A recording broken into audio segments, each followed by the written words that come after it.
Welcome to another episode of the Winners Ways podcast. This is where we talk about your career, your money, and we give you life motivation to help you excel. Today, I am thrilled to have a guest with us. We have Jerry Feller with us. Jerry is a financial wealth builder. But guys, Jerry is going to introduce himself shortly when I bring him in. But today we are going to be talking about how to build wealth like the top 1%. Jerry has figured it out, so he's going to share with the rest of us to learn how to build wealth. So without keeping you guys waiting for that, let me bring in my guest. Hey, Jerry, how are you doing? Hey, Bola, I'm good. Thanks so much for having me on today. Awesome. This is nice. I like this having this conversation. So, Jerry, if you don't mind, can you go ahead and introduce yourself to my audience so that they can know you and know who we are talking with today? Yeah, absolutely. So obviously my name is Jerry, but I'm the owner, founder, and CEO of a company called Wealth Dynamics. And, the company, we help families, individuals, entrepreneurs, business owners really accomplish four main things. And so the first one is to help them gain financial education, like true, simple, and applicable financial education. The second one is actually helping people build solvency. Right now, we have a solvency crisis in the country. Debt's low, savings low, paycheck to paycheck is a very big scenario for most people. And so we help handle that. And then we also work with, obviously achieving greater financial freedom in life. And I say greater because there's never a stopping point there. It's the more you want, the more you can get. And it comes down to those first 2 points of am I knowledgeable, and do I have the solvency? And then the last thing that we help people do is share the truth about money with those around them. It's kind of like one of those things that if you make it to the top of the mountain, we feel it's your responsibility to help other people up. And so we're very big on, if you learn something that worked for you, go share that with your friends, go share that with your family. Because for me, I didn't find out. No one told me these things. I had to go look. So we want to create, that effect of people are sharing that. So that's what we do. And in my company, Wealth Dynamics, it means abundance and prosperity in all dynamics of life. And obviously it takes finances to achieve that. And that's a big part of what we do for people. That's awesome, Jerry. Maybe you have answered what was going to be my next question in terms of, you said if you have made it up until the top of the ladder, maybe you have the responsibility of helping other people. I think that's why you do this, but I want to hear from you. Why is it important for you to help people build wealth and create that solvency that you just spoke about? Yeah, I didn't grow up with knowledge on money. So I grew up with a family. I had two brothers. My mom was divorced, married my dad. He was divorced, married my mom. In total, they had like 13 kids. Step siblings, half siblings. But I have two full brothers. And so we grew up in poverty range. Like by income, our household was statistically in poverty. So when I was 9 years old, my mom and dad got divorced from each other. Our house got foreclosed on, the car got repoed, and we were homeless all in the same summer. And so I grew up with this ruin on money, like looking at it like, okay, this caused all of these problems in my life as a kid. And so when I was, 17, 18 years old, I actually made the decision, Bola, to quit on money. I was like, I'm not going to participate in it. Someone had told me it was backed by nothing because I thought it was backed by gold. And when I learned, I was weird. I was 17. I don't know why that mattered to me, but when I found it wasn't backed by gold, I was like, so it's monopoly money. And I was like, I'm not gonna build my life on this. And so I went from hard times to harder times because I didn't realize that economics, they're involuntary. Like I got dragged along kicking and screaming. I still had bills. I still had to earn an income. And so I'm passionate about teaching this because it should be taught in schools. It should be taught in households. It's, finances, it's right up there with gravity. It's right up there with sleeping. It's right up there with having to eat and breathe. Like you're going to have to encounter it in life. So we should know how it works. Like it shouldn't be a mystery. That's correct. I like the way you put it. But let's talk about this. Why is it that, because you mentioned this, that financial education is not being taught in school? Why is that? You talk, I know you spoke about the solvency challenges that we are having in our country today. We don't even want to start talking about the credit card debts. student loan debts, auto loan debts, and all this debt in the consumer credit debt. Why is it that our education infrastructures they don't teach financial education in school? Why is that? Well, there's no incentive to, and this is a really good question.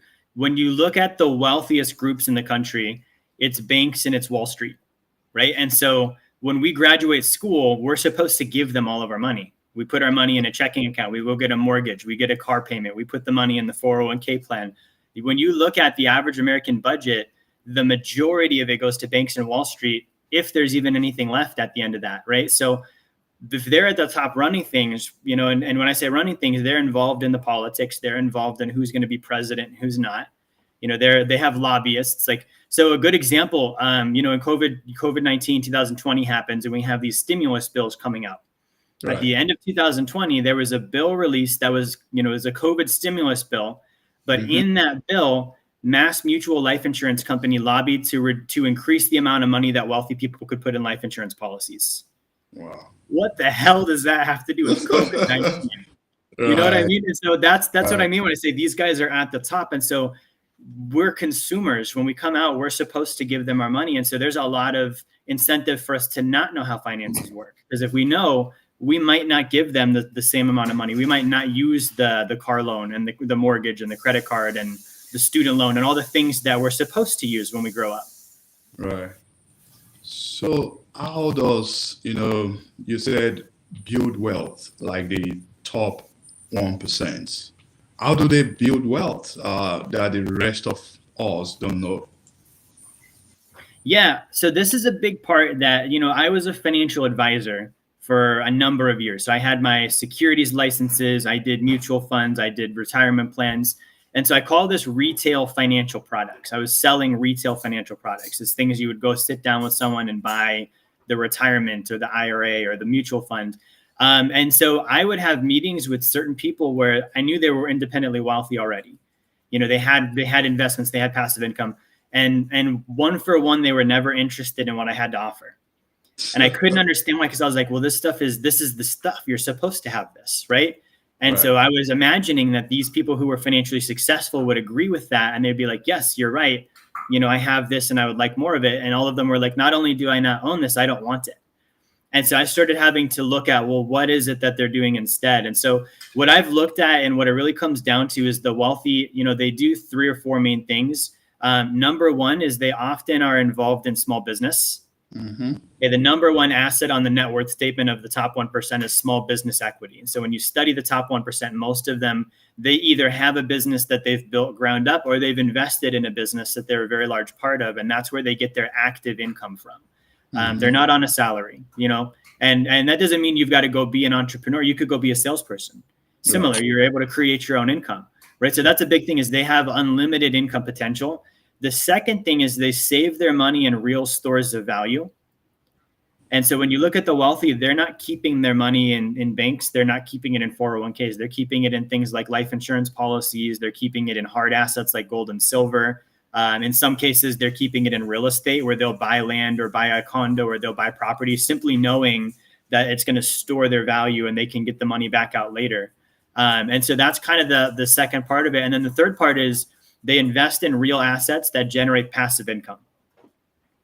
And so one of the rules that I've learned from the top 1% is you never trade time for the same money twice. If I earned it through my business, I'm not going to put it into an investment that requires my time again. I already traded the time. And so the point is to not have to trade the time. And so they're very big on this, is I want to invest in a way where it doesn't take my time anymore, because then that's how I win and buy my time back. Right. So thank you for sharing that. The majority of my listeners, they are working professionals, okay? That means they have a job that they go to, and some people will say they trade their time for money. Yeah. I don't necessarily agree with that. I believe that whatever you can do to earn money legitimately, legally, do it. I like the concept of having a small business, you know, build something, whether you call it side hustle or becoming an entrepreneur. but we are not all going to be entrepreneurs. It's not going to be possible. So those people that are working today, maybe 9 to 5, what advice do you have for them in terms of how to build wealth? Yeah, and I agree with you actually. So I have 12 full-time employees. They're all, salary W-2 staff, right? So they're working professionals.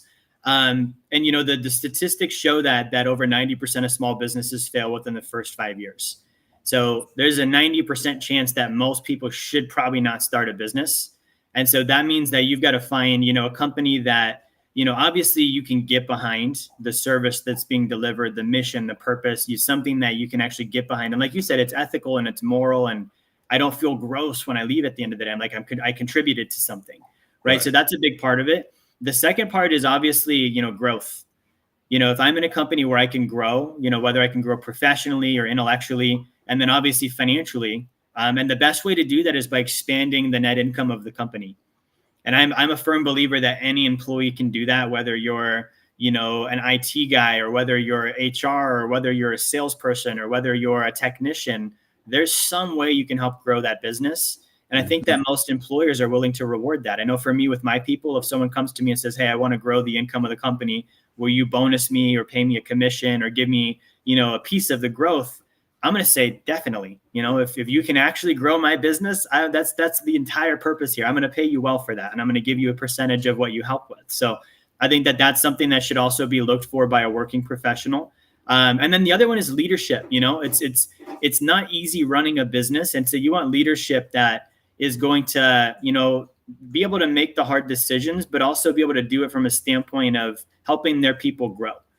Right. It's really easy to be, the leader from the ivory tower who never comes down and never sees what's happening and, makes cuts when the economy's bad and lays people off and all the normal stuff we're used to hearing about in corporate America. I think a good leader is willing to say, hey, my people can perform better, and I'm going to go down and make sure that happens. And I'm going to have the tough conversations and show the tough love and give the games and the targets and help them grow, because that's how the organization grows. That's completely true. I know what's going on in the economy today, especially if you consider the tech sector. A lot of companies are laying off, whether you are thinking about Twitter or Amazon, all these big, mighty companies, they are laying off currently, trying to save cost and, of course, return more money to the shareholders. To employees working in such companies, I think you said something that I think is core. You said the people need to develop more skills in terms of being a strong contributor, top performer in those organizations, give them ideas, develop leadership skills. I think this will help people, to establish their brand and, of course, position themselves for success in their career. So those are very, very valid points. Yeah. Jerry, let's talk about passive income, because you mentioned it the other time. And I'm a big fan of having some passive income, so that maybe someday, if you can grow it big enough, it can replace your active income, right? So what are some advice or ideas that you want to share with us in terms of how to grow passive income? Yeah, that's a great question. So, when I look at passive income, the number one place I actually look at is banks.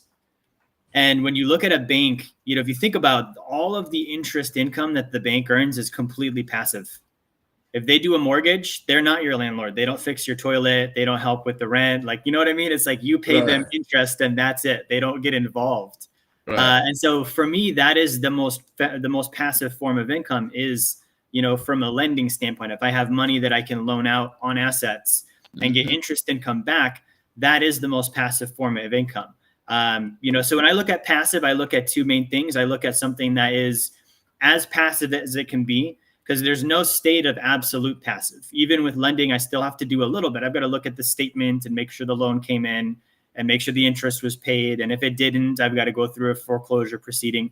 So the idea that there's this absolutely passive income is actually a fallacy. And I think that confuses a lot of people because they're looking for something that doesn't actually exist. And when you're looking for something that doesn't actually exist, that solves the question of why do so little people have it? Well, because there isn't any, right? So when we look at it as, okay, there's no absolute, there's greater or lesser, there's varying degrees. So if I'm trading time for money, that's the least form of passive. I think if I'm a private lender or, a mortgage lender, that's one of the most forms of passive. And then there's different, scopes of that in between, on that spectrum. So that's the thing that I look at is, okay, how can I make it as passive as possible? And then the other thing is it needs to be safe, right? I don't want to lose. And so that's where, for me doing a mortgage loan, there's a house there. So I do something called seller finance real estate, where I buy a house. We basically do minimum essential improvements. We do the prehab to make it sellable. And then we sell it to a family that can't qualify for a normal mortgage. We get them into housing. We actually gift them equity. We're giving them probably 10, 20% equity on the front end, just to help them. And their mortgage payment's cheaper than what they were paying in rent. And so they're saving, they're actually like living the American dream of home ownership. And then I'm getting a mortgage payment every month as an investor.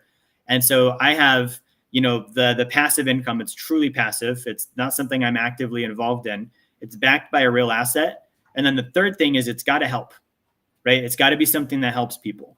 And so in this case, I'm helping people. I'm helping them, lower their payments. I'm helping them gain equity. We had a story of a family that did one of these houses with us a couple of years back. They paid $70,000 for it. And then this year they sold it for like $180,000. Wow. And this was a family that a couple of years ago couldn't get a mortgage with a bank. Their credit was bad. Their income was bad. Their life's been changed. That's the investor, awesome. They made some passive income. It was a win-win-win, right? So that's a big part is I want it to be helpful and I want it to improve conditions for people around me as well. Oh, that's good. That's good. Jerry, you have this financial blueprint that you develop.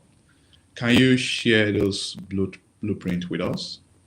Yeah. So this is a big one. When I first started with finances, when I would meet with people, it seemed like the more I did with them financially, the more confused they got, right? Like I would be like, okay, let's set up a 401k. Let's set up an IRA. Let's set up a health savings account. Let's do this. Let's add a trust now. And it just turned into like this mess, this confusion. And I would have people, they knew they were good things, but they would call and be like, hey, what do I have again? How does this work? Like, and they would have these little like problems and messes. And so I was looking at it and I was like, okay, there's something missing, because if we're giving people all these tools and then they're actually ending up more confused than when they started, that's not the result that we're trying to create. Right. So we spent a lot of time, and I spent a lot of time researching, and what was missing was sequence, right? Like we want to do the right things, but we also want to do them at the right time and in the right order. And if you think of it like lining up dominoes, those dominoes need to be one after the other, so that when I hit the first one, the rest of them fall. And that's what the blueprint for us is. So, it's built on phases, and this is the book here. Do you mind if I give people a free copy? Oh, that would be awesome. Thank you very much, Jerry, for sharing that with us. If you go to, and maybe we can put this in the link, but it's jerryfetta.com/B2F promo. So the letter B, the number 2, the letter F, and then the word promo.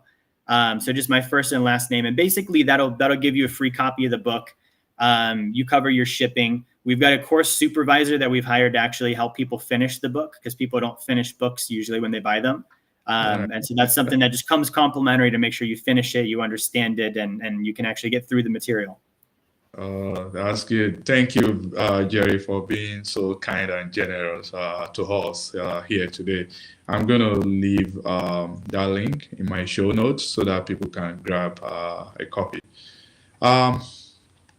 You said people can make money while paying off debt.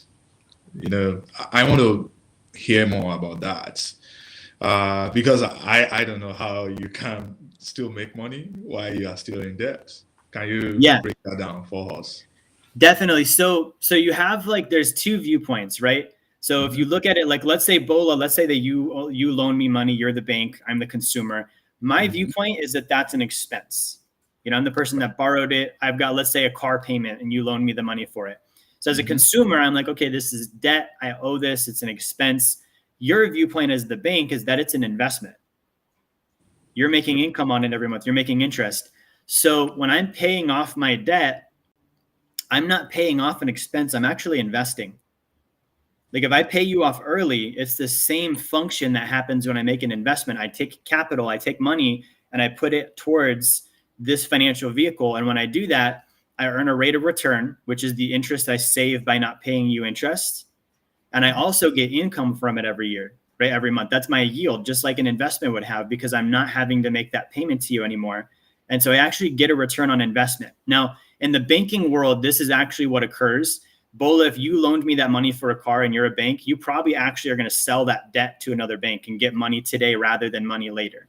Right. People have experienced this with their mortgages. Their mortgages will get sold from bank to bank to bank. So even the bank looks at it this way, like bank A buying the debt from bank B, that's an investment. The consumer paying off the debt with the bank is an investment. Now, the problem lies in the fact that there's something called opportunity cost. Let's say that you loaned me 10 grand and I give you the 10 grand and pay off the debt. The debt is gone, but also my 10 grand is gone too. I'll never see that money again. I'll never see the future value of that money again. So what I do instead is I use something called the Sacred Account. It's a form of high early cash value dividend paying whole life insurance. I know that's a super long name, which is why we just call it the Sacred Account.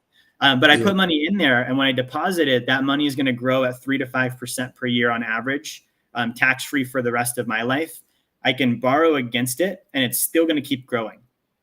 Wow. So I put in 10 grand, it's growing. I borrow. Now I do have loan interest when I borrow. That might be 1 to 3%, but let's say I'm making 4 on the money and it costs me 2 to borrow. 4 minus 2 is still a 2% profit to borrow my own money. Now I'm going to take that 10 grand and pay Bola off.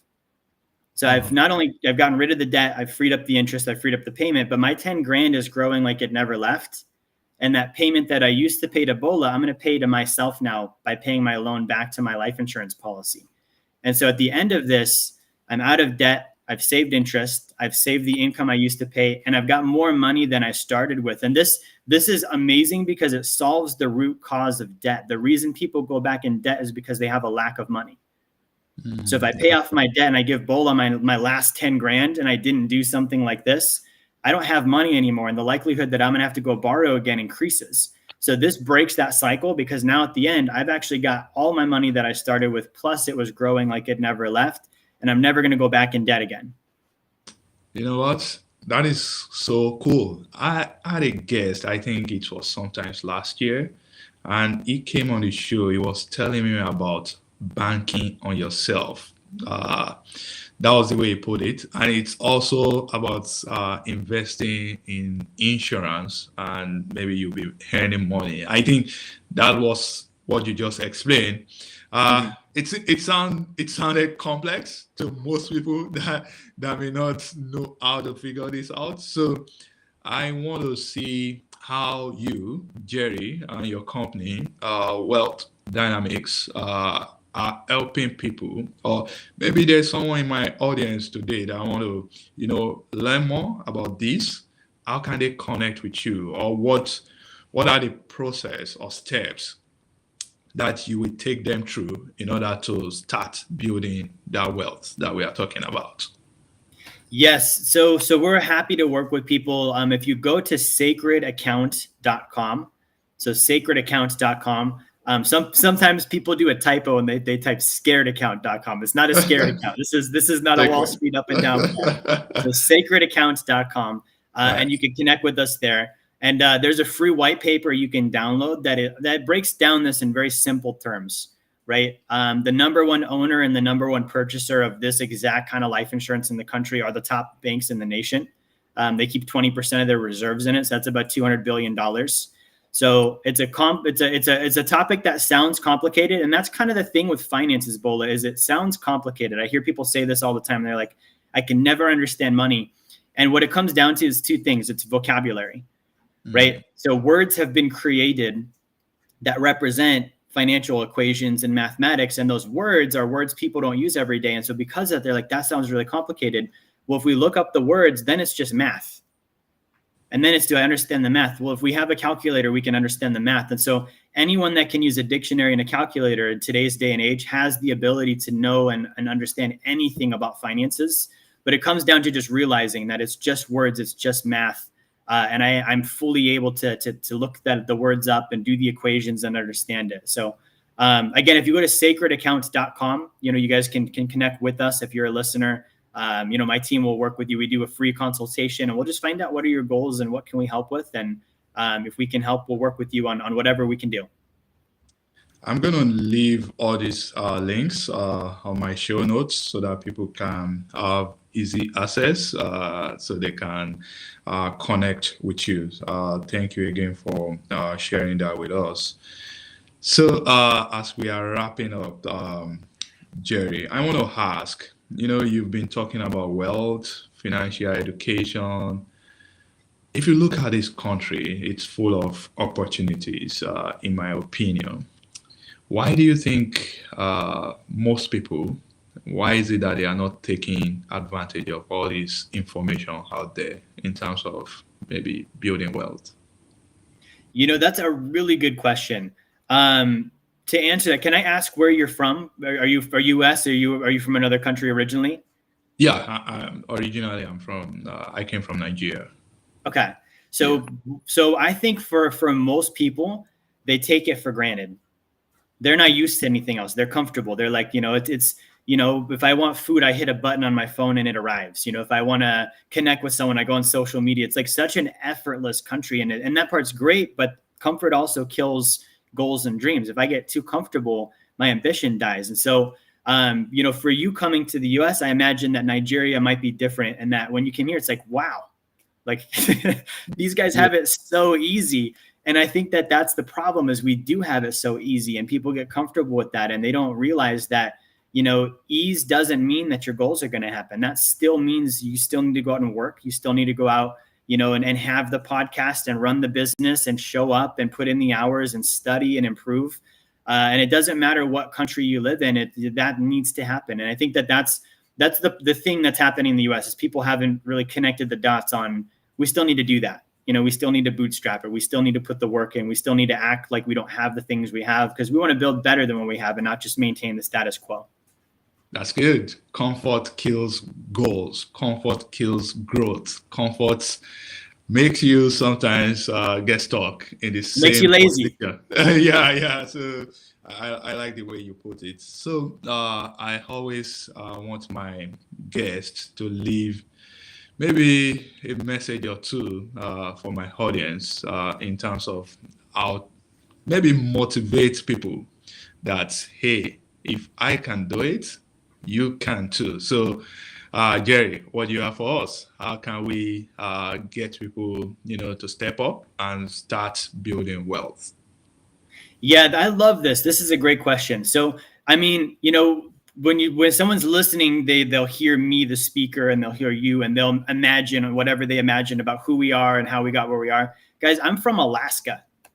Like my graduating class had 60 kids in it. My parents were divorced. I didn't go to college. I grew up poor. I was homeless twice. Like there's no reason why I should be at 30 years old, a millionaire and running a multi-million-dollar business, right? Like I did not have an inheritance. I didn't have help. I didn't get loans. Like it was literally just bootstrap. And I'm sure that Bolo would probably tell you a similar story. He just made it happen, right? And so it comes down to really like decision. Right? The root word behind decision, the etymology of that word means to cut off. It means I'm getting rid of every other option and I'm just doing one thing. And so when I decide I'm getting rid of the plan Bs, I'm getting rid of the option that I'm not going to be successful. And, for me, when I was young in the industry and I was just starting, a mentor told me all you need to do is show up every day and outlast everyone. He said, if you show up every day and you put in the work, it's just a math equation. It's how long does it take?